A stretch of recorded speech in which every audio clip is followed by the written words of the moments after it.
This is Outside the Round with Matt Burrill, a Raise Rowdy podcast. What's going on, guys? Welcome back to Outside the Round with me, Matt Burrill. Today, a recurring guest. It's our second time having him here on the pod. He was on episode 232, and we have to get him back because he's doing some big damn things. He's a Missouri boy.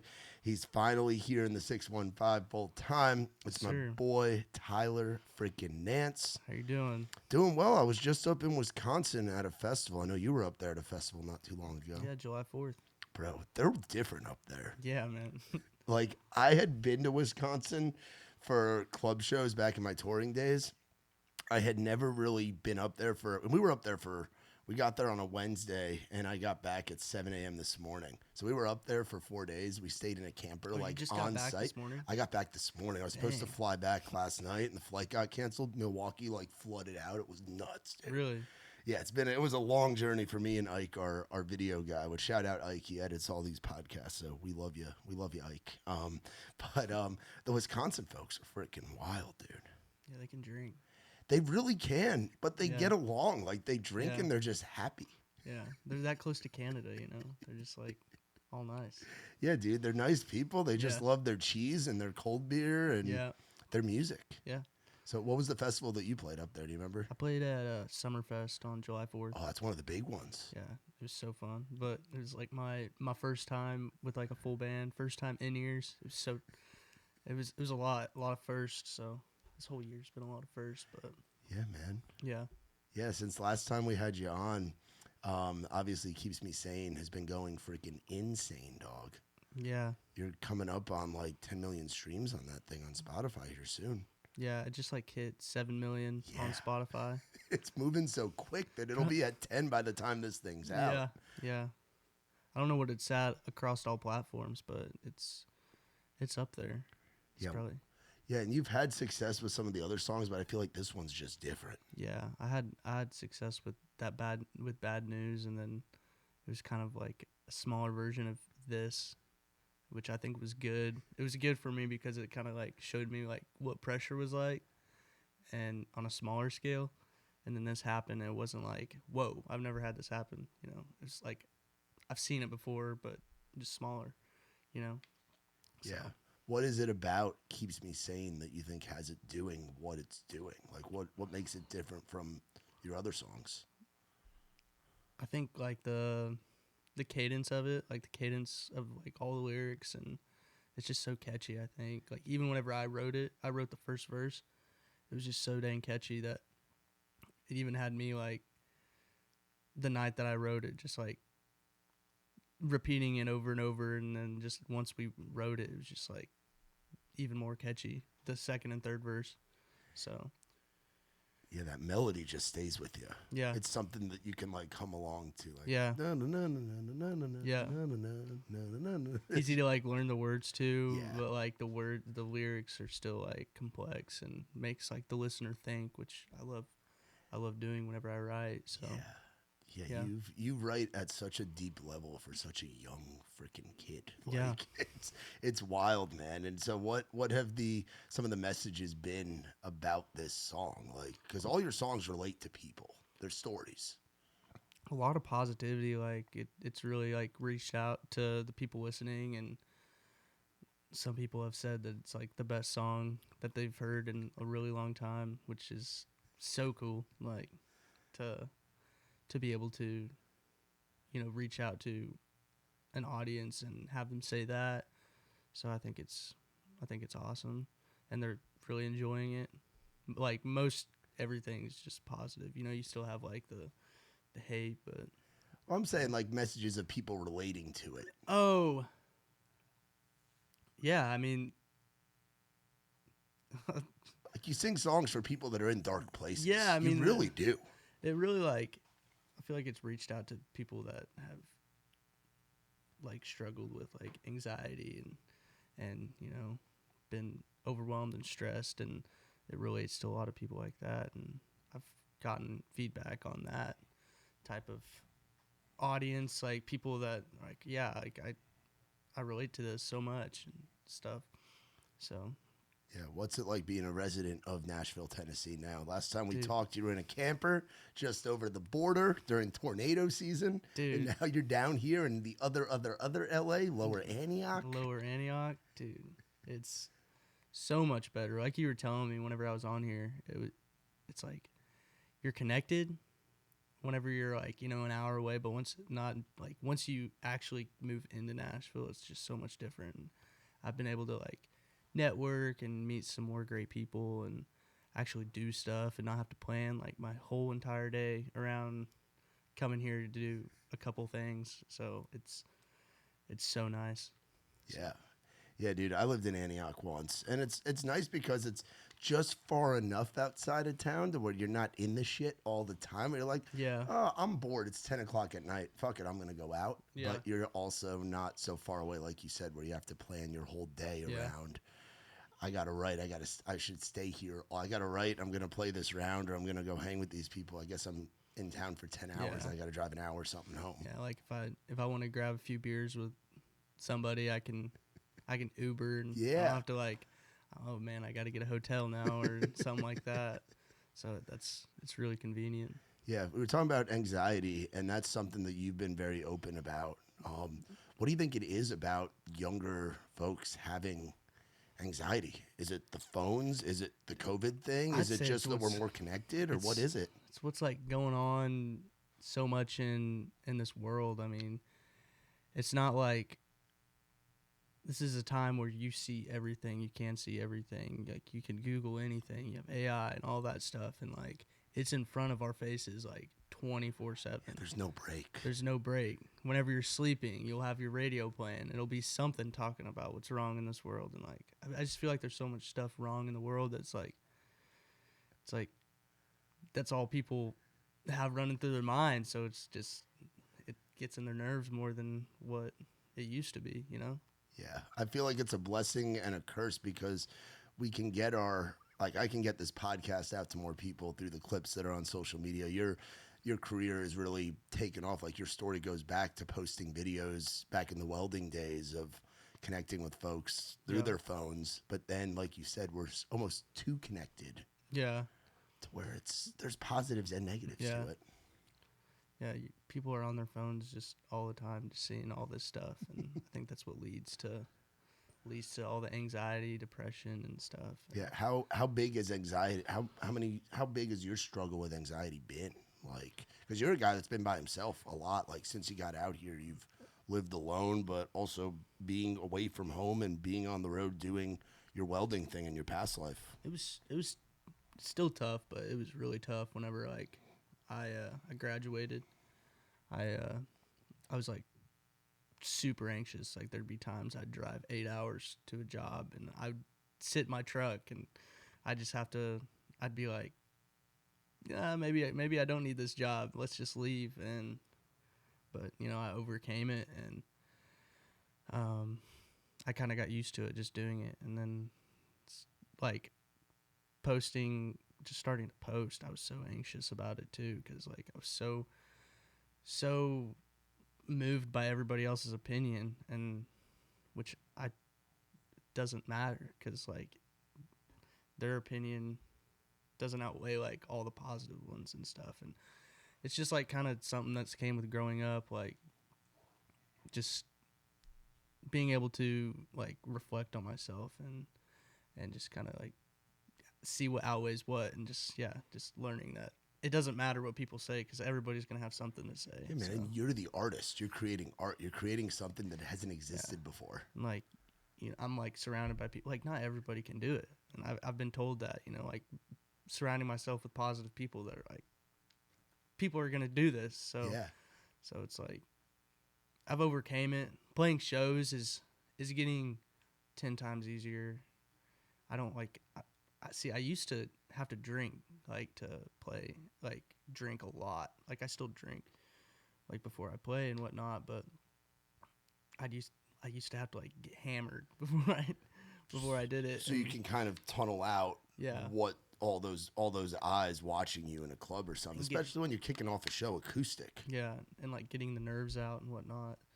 It was, that's what I had to do. And then, like, you know, you play a show after the day after another show. You can't really do that because you feel like crap. And yeah, so I've gotten way better. I'm more comfortable. I mean, I'm still awkward, but like, I mean, I'm probably one of the most awkward people I know, of course, but I'm biased. But just gotta embrace. I've just like learned to kind of embrace myself because like in the end, I think people just are more dialed into like the voice and the singing and all that stuff live. So Yeah, man, and they connect with your lyrics. You're a lyricist, man. It was funny. We when we had you on that last Wednesday that you had played with us over at Duck Blind, and you gave me the shout out. You played Midwest Memoirs, and you were talking about that, man. It's like that's what you're doing. You're taking people to small town USA and the struggles that people go through. Yeah. People go through them all over the world, but there's something about being in a cow town in the Midwest. yeah. Midwest Memoir. That was so cool because you were asking me like what we did. I don't remember what like my response was, but it was my first podcast. Yeah, dude. I was nervous. I was so nervous. I was like, I don't know. We like all we did was like drink beer, drive around, and check cows, and try to stay out of jail, and that's about it. And I think I went home after that, and I had right after that, like maybe a few days, I had like Midwest Memoir down because I like the alliteration between the two words, and I'm from the Midwest, and I was like, this makes sense. Yeah. So I had the song title, but like now I need the words. So I was sitting in a John Deere parking lot waiting on my buddy with a trailer to go haul a tractor to someone's house. And I was just like, I was chilling there and he was taking forever. So I was like, you know what? I'm going to start writing down some lines to this. So I wrote all the verses, 2.5 verses, and I took it to Brent McCullough, a producer I use here in town, and we finished it, and it was just like, oh, this is really cool. So shout out to you. I was gonna say it's cool to be a part of it in that small capacity, but also like it's so on brand for you to write Midwest Memoir in a John Deere parking lot while you're getting a trailer to go and haul a tractor. Did I send you that song? No, I haven't heard it yet. Dang it. I played it live. You played it, but I haven't it. heard like the version, man. What's the recording process been like now too? Because everything it seems like is elevating, and it's elevating freaking fast, dog. Like, what's it like? Yeah, like how has your process changed from a year ago to now of when you're in the studio? Like you got almost 2 million monthly listeners on Spotify right now. Which is nuts. Yeah, bro. It's a lot of fucking people. That's a lot of people. Yeah. Imagine 2 million people just standing outside in the parking lot right now. It's a lot. They wouldn't fit. Yeah, I know. My process, I mean, dude, it's so much better. Like, first time I came here, I was uptight. I was nervous. I didn't know my voice. I knew my voice, but like I wasn't comfortable. Yeah. So like I was still in my shell, and now it's like wherever I go, I feel like I got a bit more credit. So like it's so much easier whenever you have like some credit to like go into a studio and like talk about things and stuff. So it's like so much easier to make that conversation. I live here in town. You live here in town, and like at first I was living in South Dakota. I didn't know anybody here, and like it was trying to become comfortable in a room like that was like really hard. Imposter syndrome's real, dude. It's like, what am I doing here? Yeah, it's like I don't deserve this, and I don't have that thought. It's like I put out my second. It took me a while to like kind of get out of that. I mean, which I still think like, man, I don't deserve this, but you know, everybody has a way of making it to where they're at. So,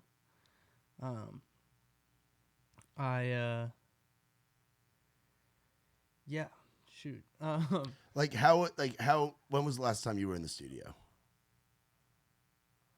Well, I was just home for 2 weeks, So a little before that. Like right before that. So like July.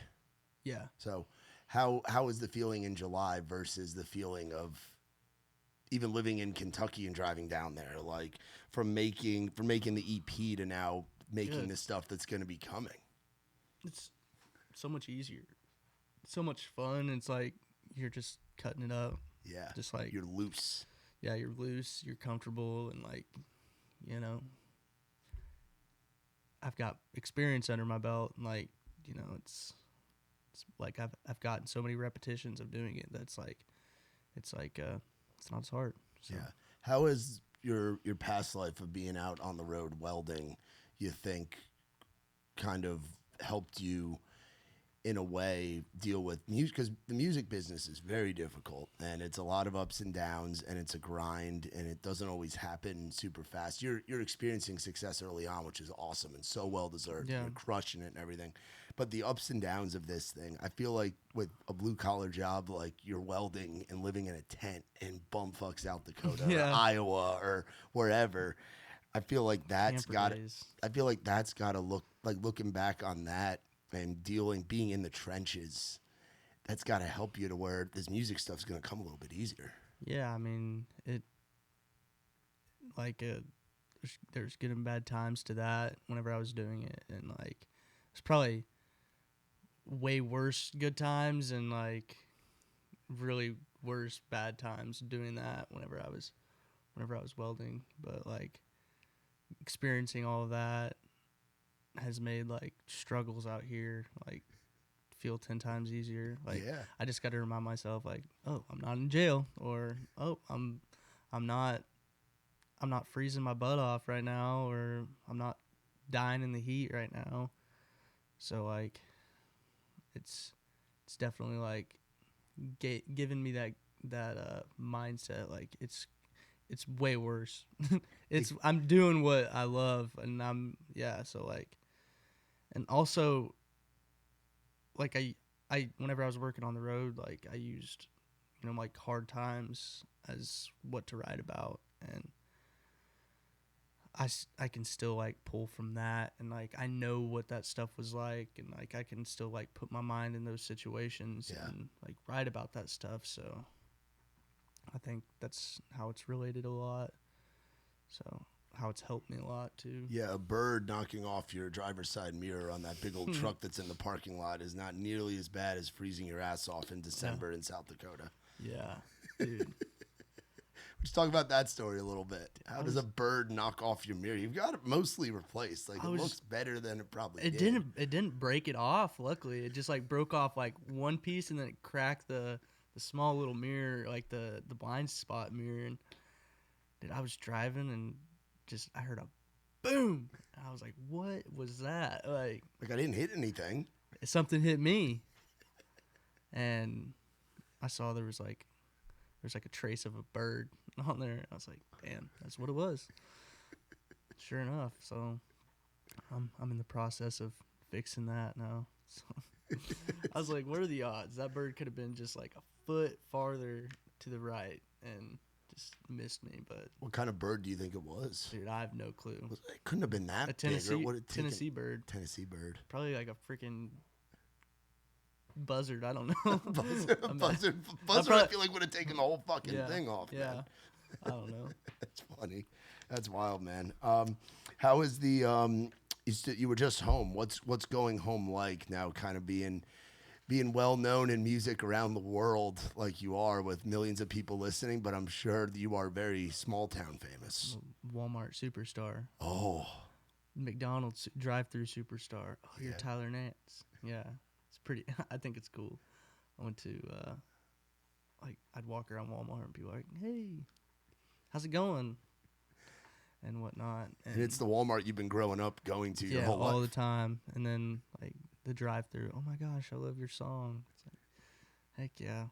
I'm glad it's just cool. It's cool to like, you know, see where I came from. My bank, shout out to Lamar Bank and Trust. They love me there. Every time I go in there. Just seems like about everywhere I go in my hometown, people know who I am, which is pretty cool feeling. Yeah. Is there a place where they do shows near your hometown? They do it like I think this time of year during the fair they have like a pavilion. They had like I think last year they had Clay Walker there, but I like that'd be cool to like play a show out Bro, there. that's what I'm saying. Hometown You show. playing like the county fair or something, Yeah, full band, yeah, full band, like blow because people away. you had to have grown up going to that, right? I mean that they didn't start that until like I left. Oh, like, you were already on like, the road. Yeah, Okay. I was gone. So, but other than that, like people noticing me, like, It's the mustache too.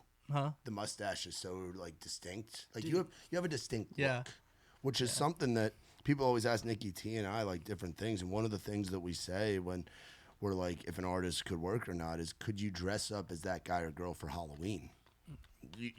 You've got like such a distinct thing, you know. Like Adcock's got it too. Put on a Wallen's got it too. mustache and Yeah, the paint it red. mustache and that southern string hat, you know. Yeah, man. Have a chain with the cross. I always wear this hat. Yeah, It's man. Like, I was telling one of the guys over at Southern String, I'm like, I don't know what you guys put in this hat, but like, I just love it. It's black, so it matches with everything. So it's like, I have so many hats. Yeah. But like, I'm in the hat picking process, and I'm like, this one or this one, and I pick this one, and so it's like every single time. Yeah, and it's that Marlboro kind of design to it too, which is kind of like that slight outlaw thing, which is cool too, which fits the vibe of your music. I mean, you've had a damn mugshot as cover art. Yeah, dude. Yeah. You lean into that. What was that process like? Were there any second thoughts of doing that, or was it you were all the way in, being like, this is the story of the song, it relates. I'm gonna put this mugshot on there. It was kind of like, do we just like show people like my past life, and I kind of saw it as like giving like my testimony, you know, like because the song "I'm Not Him," it's about like, you know, you do all these messed up things and you've been to jail and like you've done stupid stuff, said stupid stuff, but like that's not actually the person that you are. Like, just because like, you know, I got 2 DUIs doesn't mean like I'm just the worst person in the world, and you're still trying to better yourself. And so it's like, do you let people find it, or do you just put it out to be like, here you go, you know? So my manager, he was like, why don't we use your mugshot for it? I'm like, that'd be sick. Like, let's do it. So we did it, and I thought it was really cool. Just like have my ugly mug. Man. You're in the art. It's a full legitimate ass mugshot. Was that in Indiana? Yeah. Yeah. That was in Greencastle, Indiana. Gosh, that was not a fun time. But Doesn't that feel like a lifetime ago, with just how fast life moves with music and living here? It feels like it was just yesterday, but like it feels so long ago at the same time. Yeah, so it's like we're in a bubble here, you know. It's like we're in like a little bit of like a time warp, like where, and you'll notice it like being in town now. Yeah. You don't realize as much what's going on in the outside world because you're so engulfed in like the scene of what's going on here. Yeah. And it just moves so freaking quick. fast. Yeah. Like it really does, man. Like I was at a festival in Ohio like a month ago, and it feels like a year ago. Yeah. And it's only a month. It feels like I was just on this podcast like not very long ago, like the very first time. Yeah. Yeah, and that was like almost 20 episodes ago. Yeah. A little like more. So that was 20 weeks ago, which is like you gotta think like the year's halfway over already. More than halfway. Yeah, over. more than halfway over. Yeah, we're in August. Yeah, it's like we only got 4 more months, and it's 2026. Yeah. So how do you mentally stay grounded with everything moving so fast? Like, how do you find time to enjoy the moments, but also stay locked in? I just have a routine, you know, like wake up same time, and you know, like talk to my manager and kind of get a rundown, and then, you know, like I'll have like Saturday and Sunday to kind of wind down. I don't wind down on Saturday. It's like I do that Sunday to like do nothing, And then like Saturday, I'm kind of like just chilling out and not doing a whole lot of stuff. But during the week, it's just like grind time. And the hard part's going to be, because I know you've gotten to go out on the road and do some of that stuff. And Yeah. you'll be getting back out on the road here in the fall, I'm sure. Yeah. It's like you find yourself grinding and you want to write and stay productive and stay functioning during the week. And then the weekend, you're on the road. So Yeah. it's like balancing that. That was always my hard part was, it's like what I'm doing right now with it being festival season. Like I was just up in Wisconsin. I leave in a Sprinter van for Peoria, Iowa, and or Peoria, Illinois. Excuse me, Illinois. Sorry, Cruisins. I love you, Peoria, Illinois. We love it. And then up to Minnesota. It's like the back-to-backs, and that's what you're going to be doing. You start out weekend warrioring, and then you're gone. Yep. You go for like weeks at a time. Yeah, which I'm ready for, but like I think it's really hard to write whenever you're out on the road. Like well, you write so much by yourself. I don't think you're gonna have a problem with that. Like I know, like whenever I was on the last tour, I was like, I need to write. But you just like whenever you're not performing and you're not doing all the show stuff, you just want to chill out. Yeah. Like, you don't like the last thing that comes is music, like not music, but like writing songs and stuff. So. Yeah, you've got a booking deal now too, right? Yeah, I'm with Wasserman. How's that been going? Good. They've been like, as soon as we started, we've been kicking, like they've been kicking butt. Really good. So like getting stuff already lined out. I think I have a show in, is it Miller, Tennessee, or Madison, Tennessee? Madison, Tennessee. Is it Madison? Okay, yeah. I have a show coming up there at the end of this month. Let's get on the website. I'm gonna check all these dates for you because I looked on Spotify. Sometimes it's on there. It doesn't look like it's on there right now. I'm just glad Keeps Me Sane's back on Spotify, dude. Bro. Yeah. I was like going to jam it in the rental car this weekend. Yeah. I'm like, where is this? And I saw your post, and I'm like, oh, what the hell's going on? Yeah. How can they pull this song that's streaming really well? I'm like, what was going on? Yeah, that was a bummer, but it's back up. Yeah, it is. It is. Like, it really showed me how much people cared, like, about that song. Whenever I made a post, and there'd be like tons of comments on Facebook, Instagram, Snapchat, all that stuff, TikTok, asking where'd the song go? It's not on Spotify. I was like, what? What are you guys talking about? And I look, and like I'm looking at like Spotify for artists, and it's like, this song's unavailable. I'm like, what? So. Yeah, I'm glad that all got figured out. Yes, I'm glad that it got figured out, dude. One song that really stands out to me that I bump all the time, and it hit a couple weeks ago when you played it live, is when you play Whiskey Mirror the Pain. Yeah. I like the whole crowd can feel it when you sing it and when you're playing it. Yeah. And it's like it's deep, and it's like the way that you strum your guitar and everything, and the way that your voice just goes. It's like this aggressive, like estranged kind of feeling. So talk a little bit more about that song. So I was headed back to Lamar, Missouri, my hometown, from South Dakota, and I was going through Sioux City, and I had like she's probably coked down on a cat, like that. I had that line. Just that's about it in a voice memo. And then it's like somewhere out in Oklahoma, like just that part in a voice memo. And it was a terrible voice memo because it was connected to my car Bluetooth. So trying to figure out the words to it whenever it came down to writing the song was tough. So I got back. I had to do community service for the stupid stuff I did in Indiana. And I was doing community service in like an abandoned cemetery, and I started writing it, and then I just finished it, and I like dropped what I was doing, flew back home in my truck, finished the song, got a voice memo of it, and it just sat like for the longest of time. But I really liked that one. It like goes through like 3 like very big addictions in the world, and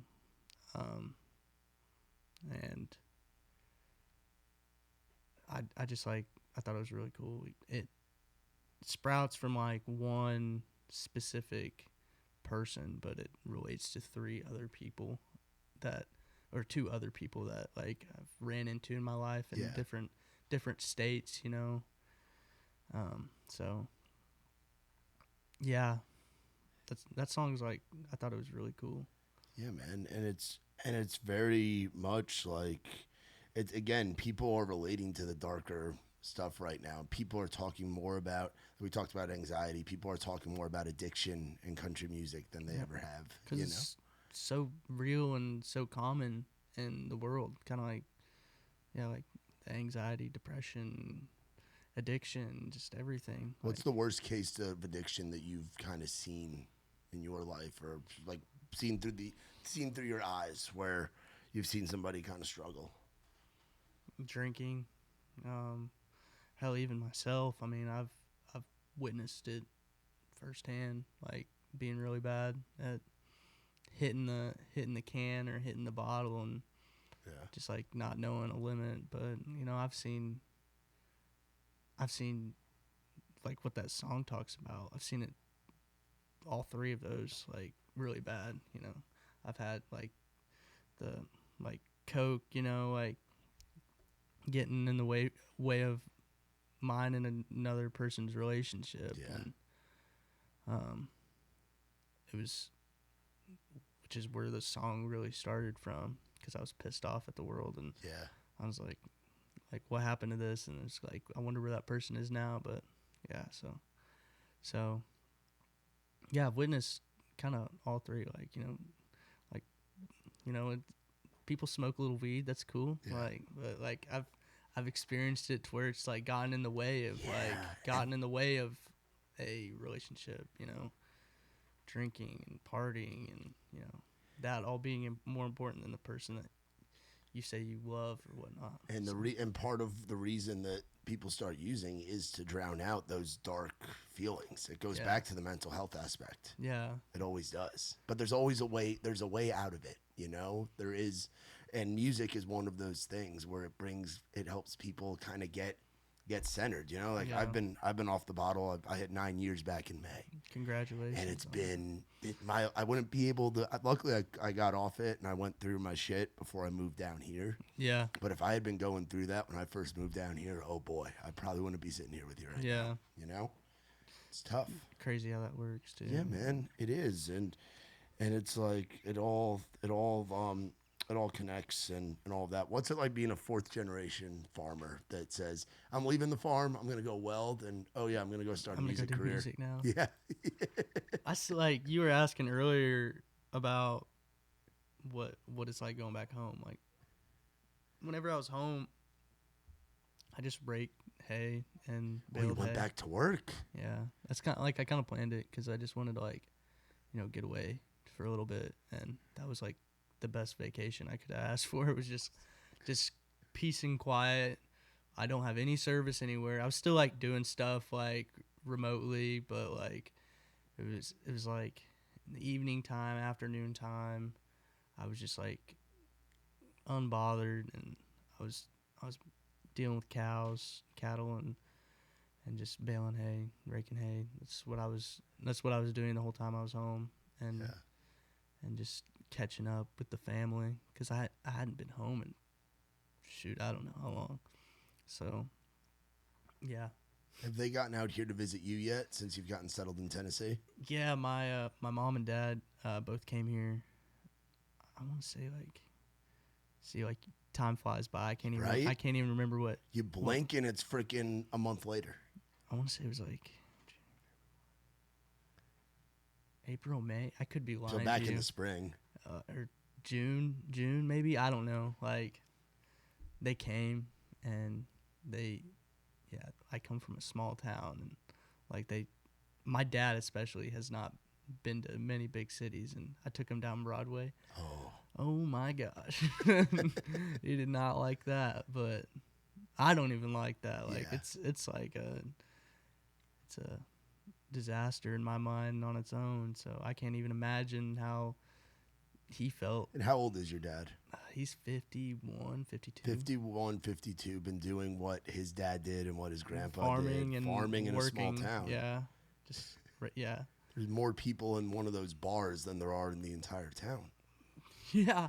Right? I mean, no, I mean, how big is my Lamar? hometown's 4,000, but like I don't think I've ever seen 4,000 people. I don't think I've seen 1,000 people in one area in my town. So I'm kind of like, you can fit you can fit like a couple thousand people in Jason Aldean's. Really? Like, yeah, it's that I'm big like, of a bar. I don't. Sometimes I'm like, man, does Lamar really have 4,000 people? Like, I don't think that's right. But I'm sure it's spread out across. Yeah. Radius. Like, how many acres are you guys on? Like my farm. Yeah. Dude, I couldn't even tell you. There's like 2 farms. There's like my mom's side, my dad's side. I think my dad has like, my dad and grandpa, like my dad's side has like, I don't know, 500-600 acres probably, something like that. See, that's why it's so spread. That's why they say there's 4,000 people in Lamar because everybody's living on 500-600 It's probably like 4,000 people in like Barton County, and that's probably what it is instead of Lamar. So that's beats crazy. me. Yeah. So then to put it into perspective, you come from a town where there's 4,000 people that you never see all in the same place, and you got almost 2 million people listening to your music monthly on Spotify. Yeah. It's like it goes up 1 million every day too. Like, I mean, yeah, it goes up 100,000. Yeah. Like every single day. That's freaking insane, dude. I never would have thought like a year ago today, because it's been like this time last year was around this time, minus 1 or 2 weeks maybe, I don't know, but this exact time last year, I had flown in and never came here, walked into a studio in Hendersonville, and didn't know what the heck I was doing. And now I'm here a year later. I'm living in Nashville. I've put out, I don't know how many songs, like 12, 13, 14 songs now. And I haven't played that many shows, but like I've still played quite a few shows, more than what I ever intended. In different parts of the country. Yeah. Like you've gotten to tour. Yeah. So it's like where have times gone? So yeah, it's insane. Yeah, man. Well, it's a lot to be proud of what you've accomplished in a short amount of time. And I know you got that cross around your neck. Talk about the relationship with the man upstairs and being a believer and trusting the plan. I mean, like, I don't go to church. I don't either. I don't either. And I got one on too. It's a little smaller. But it's kind of like, I don't like, I still like, I still read the Bible. I'm like, still pray. And I wouldn't be anywhere without God, my family, or like my team that I have around me. And I'll tell about anybody that, and I have no shame in it at all. Like, yeah, so that's it's not as close as it should be, but it's still there. And I talk about it a lot, like songs and stuff, like talk about, not like in a Christian music way, but like just like questions that you have that people would say in a prayer or something, like why, or like heaven knows that was me, but I'm not him, is one of my song lyrics. So it's like definitely a theme that's inputted. It's the redemption. Yeah. It's the redemption. I was in some dark places, and hey man, hey God, can you help me out? Yeah. Like, what's the plan? If I'm going through this dark time, where's the light at the end of the tunnel? And you just got to trust that light's going to be there. And you put that into the music, man. Like, you sing about the dark stuff in hopes that situation, in hopes that a whiskey meter the pain, that those folks that you're singing about, they get better. Yeah. You talk about that story to shed light on that for folks that are going through it, to let them know, like, you're heard, you're seen. Yeah, exactly. Yeah, absolutely. It's special, man. It's fun. Like, it's not crazy. It's like, it's like, special you're having this impact, but at the end of the day, it's like, it's fun. Yeah. Like, this is what I love doing. Yeah. It's, I couldn't see myself now doing anything else. Like, I wouldn't want to. This is just so much fun, just like getting to meet new people and like get to do cool things, like really cool things that not everybody gets to do. Like it's just I'm so grateful for it. I'm happy for it. So think of how many people want to do music and that's their thing, and they want to have people listen, and they don't get anywhere near the numbers or have anywhere near the people, like being able, because the goal is to affect as many people as possible, like spread your message to the masses, man. Yeah. And you've gotten to do that, and you've been here full time, not even a year. Yeah, right out of year. Right out of year. Well, it's the first time you came out here to visit. Which Hendersonville, shout out Hendersonville. I freaking love Hendersonville, bro. Yeah. I don't know if you go there a lot anymore, but Shout out Joe Costa. oh, it was with Joe? You know Joe? Yeah. He's who did like Baker and Yeah, bro. he's done a bunch of artists with Alamo. So. Yeah, dude, Joe and Martina. Dude, they were one of the first acts that Raised Rowdy ever covered on the blog back in the day. Yeah, they're OG Raised Rowdy, because they have Luke. They have Joe has those Luke Combs cuts off of the first like EP and like the first record. They have been repping and wearing Raised Rowdy since like 2017. That's so like, cool. Those are OGs. I'm not as close to them as Nikki T is, but Joe and Martina are family. I think they're finally back in town. Yeah, I know. They were bouncing around for a little bit. They were out in Cali, there for a while. So, yeah, shout out Joe and Martina. Yeah. Great people. Love them. Yeah, man. They are good. They are good people. What was it like getting in that studio for the first time? I mean, now that I know that it was with Joe, too. Like, he's such a welcoming, like, big brother type figure. I was nervous, so many guys. I was nervous, but he definitely, like, made me comfortable and, like, you know, hyped me up whenever I needed it. And, like, just pretty much told me, like, you're good, dude. Like, you're fine. And they're still supportive. They still, like, message me here and there, like, congratulating me on stuff that's going on. So, yeah.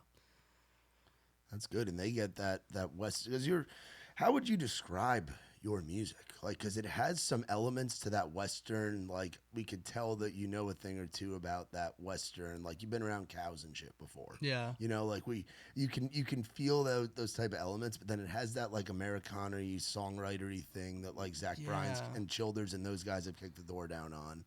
I'm, like, I grew up listening to the Stanley Brothers, Ralph Stanley, Keith Whitley, and, like, the Everly Brothers, and they all derive from, like, Ralph Stanley, which is, like, Appalachian, like, banjos, fiddle, guitar, like, bluegrass music. Yeah. And so, like, my songwriting and, like, my music just has so much of that, but it's mixed in with, like, my Midwestern life and my working on the road life, and it's just like, I think it's a mix of those three, but I think a lot of it, like, where I start is playing, like, kind of like bluegrassy. I can't play bluegrass like.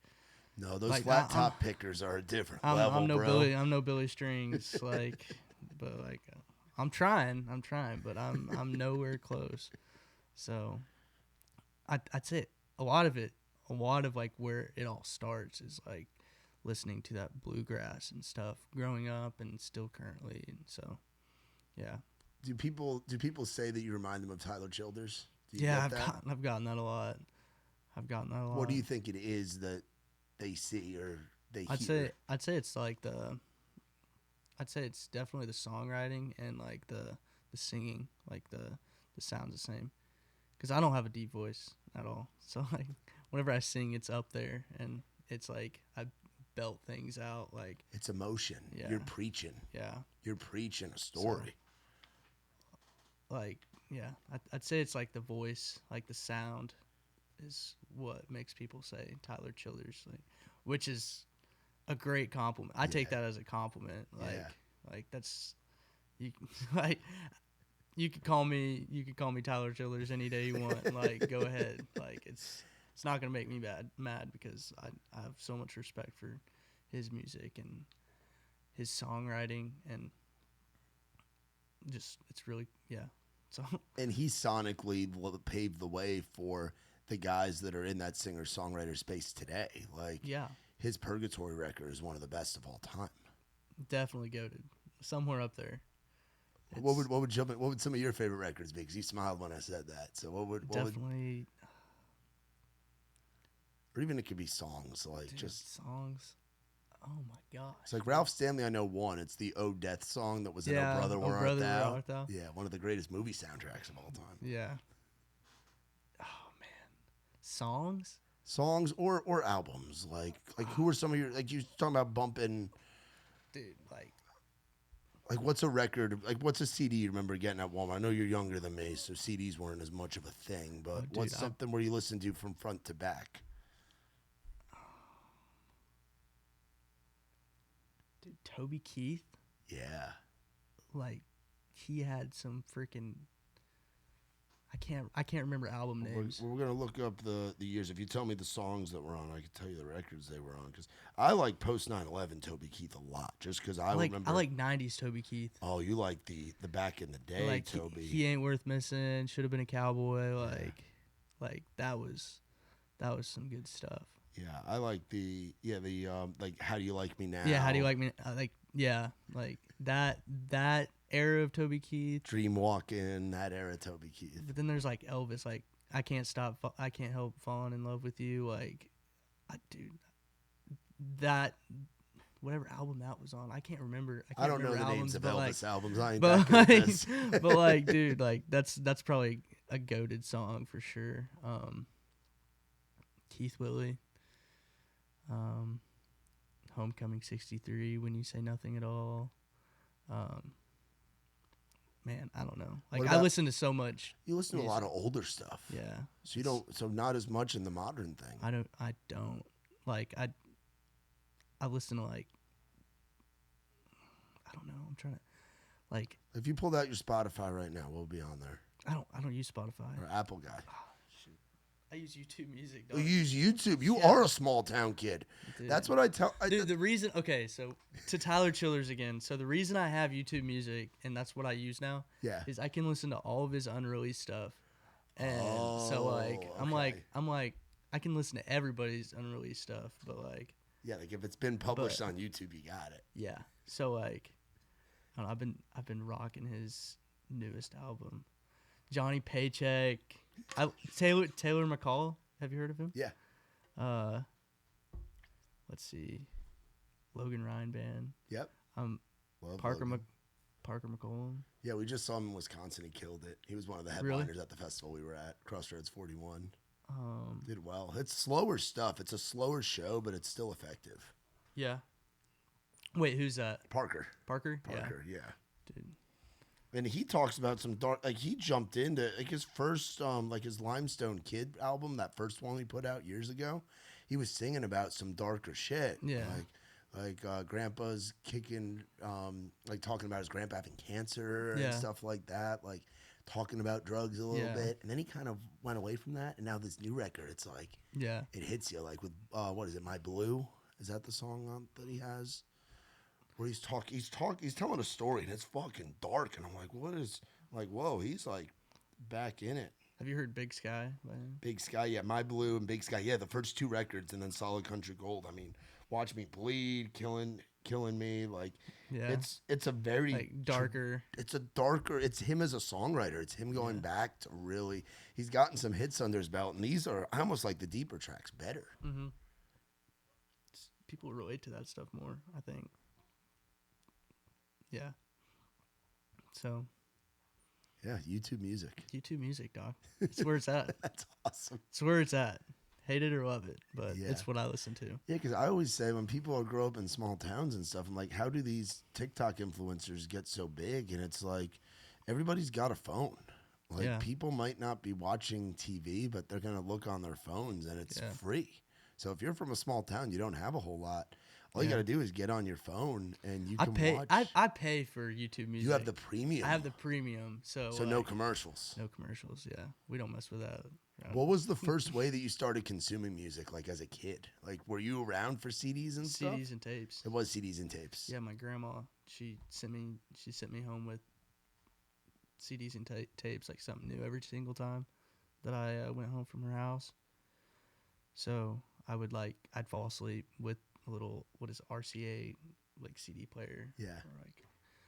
And I just listened front to back to like John Conley, Keith Whitley, Everly Brothers, all the people at Toby Keith, just so many artists, just front to back, and then it'd just start over again, and I'd wake up to track number 6, 10, or whatever, So that's how I started consuming music, and then like I started auctioneering whenever I was 7, and you can do the talking really fast. dude, I'm not gonna do it. Like, I don't think I can do it anymore. But how fast do you have to go doing that stuff?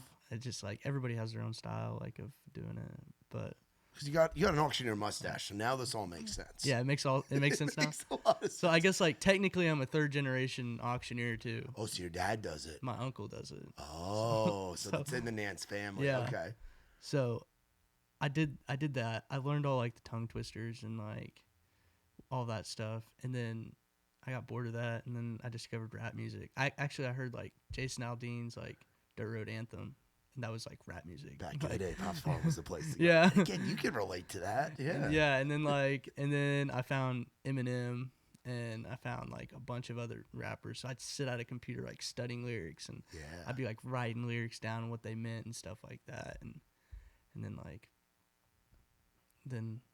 I just fell in love with like Eminem, like his writing capability. It was like insane. And so favorite Eminem song?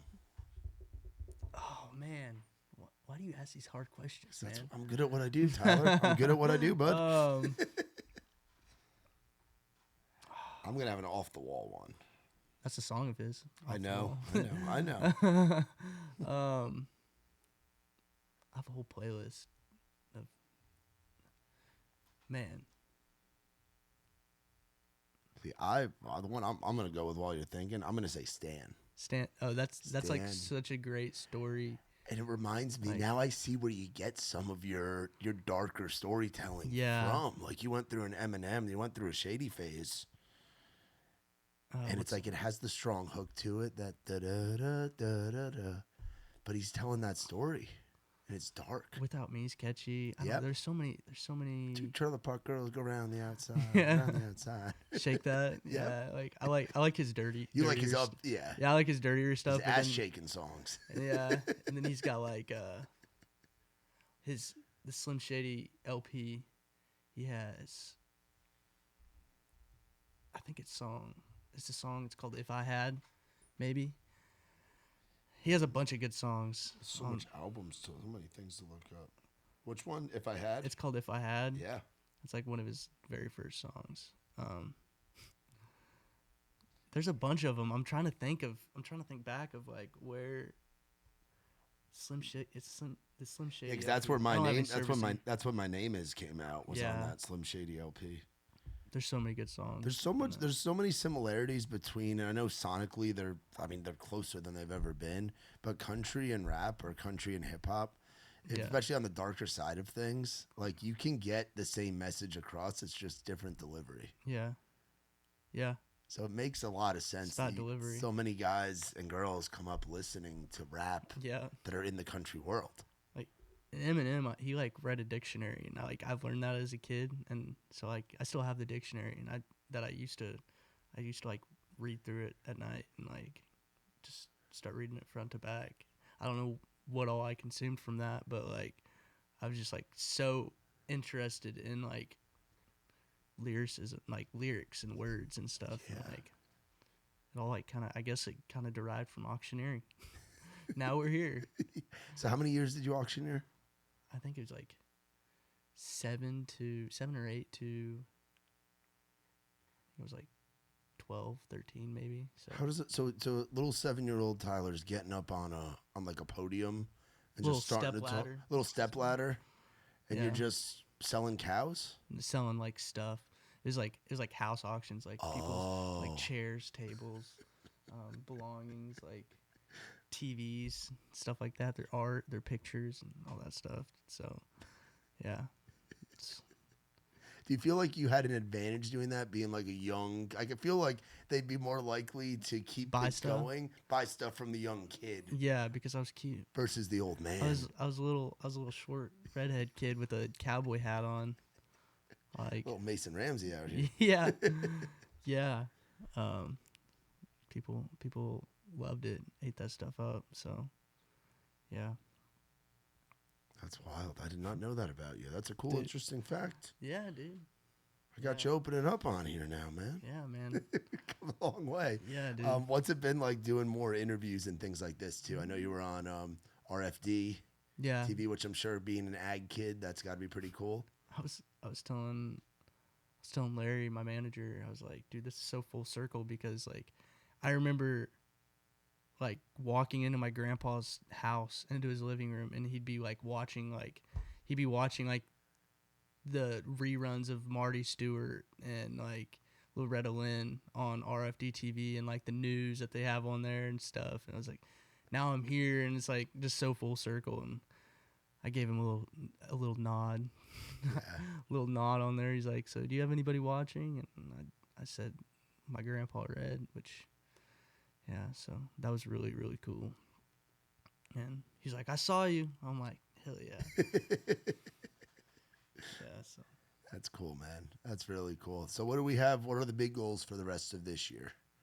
I'm going to try and I want to keep on putting out singles. Do we know when the next one's going to be coming? I don't know when, but I know what it is. It's a song called Shovel, and it's really deep. I feel like you can go so many ways with a one-word title. Yeah. Like one-word titles. I'm going to leave it at...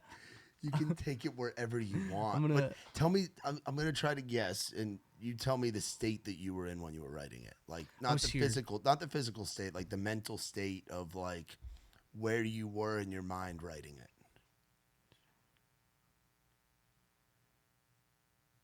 The song's about, like, where was I? It was like...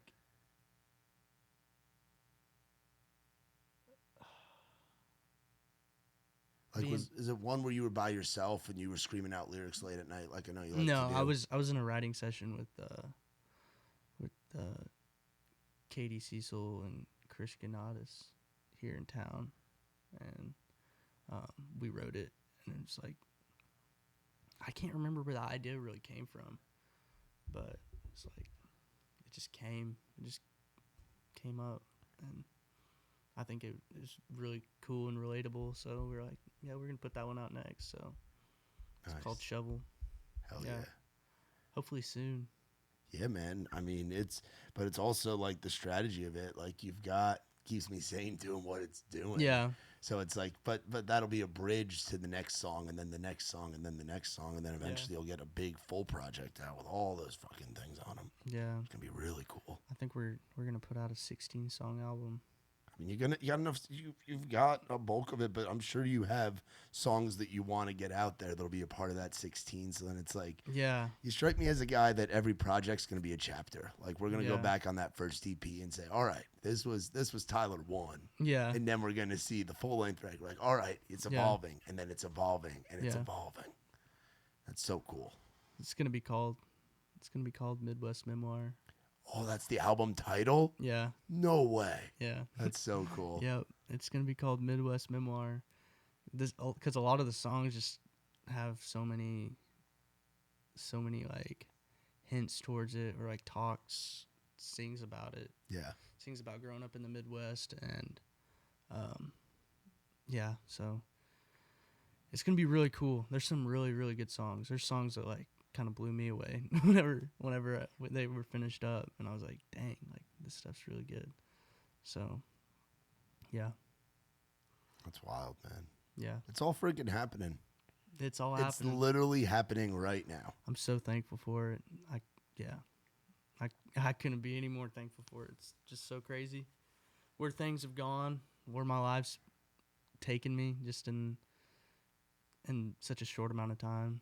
So yeah. And it's redemption too, dude. Yeah. It's the putting in, I look at it like in my own life of, I was talking with Ike, our video guy, when we were dealing with all of our travel chaos last night with all the flights and having to drive from Milwaukee to Chicago to wait 4 hours to get on a different plane. But I was telling him, I'm like, I used to sleep in my Toyota Corolla in the radio station parking lot when I was working and making like $10 an hour, busting my ass, you know? So I'm like, I look at that as like the paying my dues and all of that. And it's like, you haven't been in town very long. You haven't been putting out music very long. But in terms of life, you have paid your dues. Yeah, I feel like I have anyways. No, you have, for sure. How many guys go up and I'm sure you'd be able to tell me there's a lot of them. And you know a lot of guys and girls that do that shit. But it's, you go through stuff and there's light at the end of the tunnel and good things happen, man. Yeah. It's the way of the world, you know? You go through one thing and it leads to the next and you wind up here on a podcast. Like, it's crazy. It's kind of just what you make of your struggles, really. And if you can, I mean, like what I did was just write music for my struggles, so, and it's been paying off, so just gonna try to keep on going on the right path. And man, that's what it's all about. And as someone who listens to your stuff every day, to the point where I noticed when Keeps Me Sane wasn't on there, like, thank you for doing what you do. Dude, like, because you're making a difference to a lot of guys and girls, and I'm sure it started to happen already with the limited shows that you've been able to get out and do. Yeah. But this next time, now that you have a song like Keeps Me Sane, when you get out there, that next time that you're out and wherever playing a show, you're going to have people singing that back to you. You're going to have people with tears in their eyes singing that back. Like, just, you're going to have people where that'll be the highlight. That might even be the highlight of some of their years or their months. Like, that'll be a moment they won't forget, seeing you live, singing that song with you.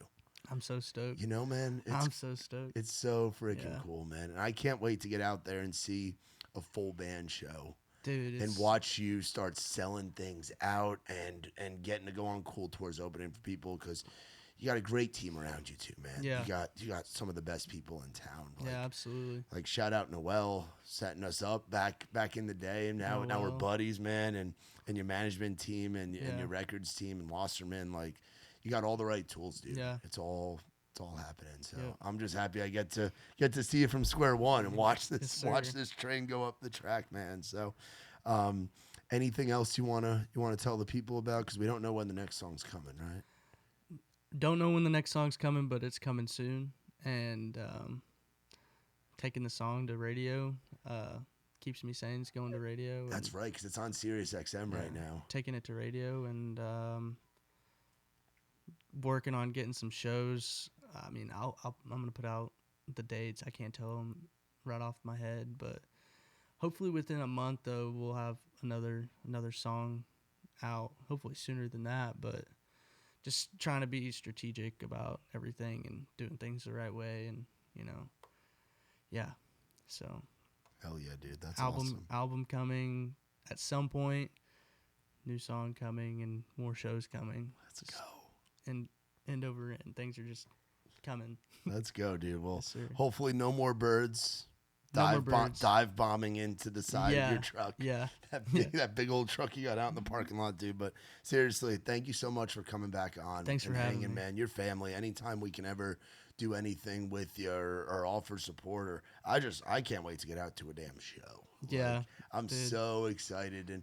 And Nashville shows are cool, but there's something special about when you live in Nashville and then you go on a little road trip and go watch your buddies play to a crowd of people. The shows just hit differently out of town, you know? Yeah, absolutely. So it'll be sick, man. Well, y'all be sure to look up our man, Tyler Nance. If you don't know Keeps Me Sane yet, you're living under a damn rock, and be on the lookout for new music coming really soon. And call up your local radio stations. Tell them to play that shit. Keeps Me Sane. You're going to be able to hear it all over the place, in small town Missouri to New York City, area where I'm from, and Sirius XM playing the hell out of it as well.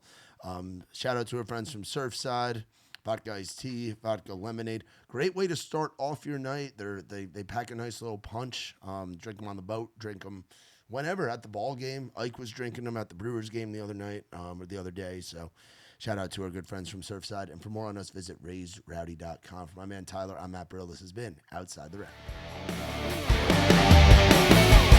I never never been the kind for staying one place for too long. I ain't never been the best at saying I love you to a girl I love. Only got a couple tricks up my sleeve, they usually just make them leave. So if you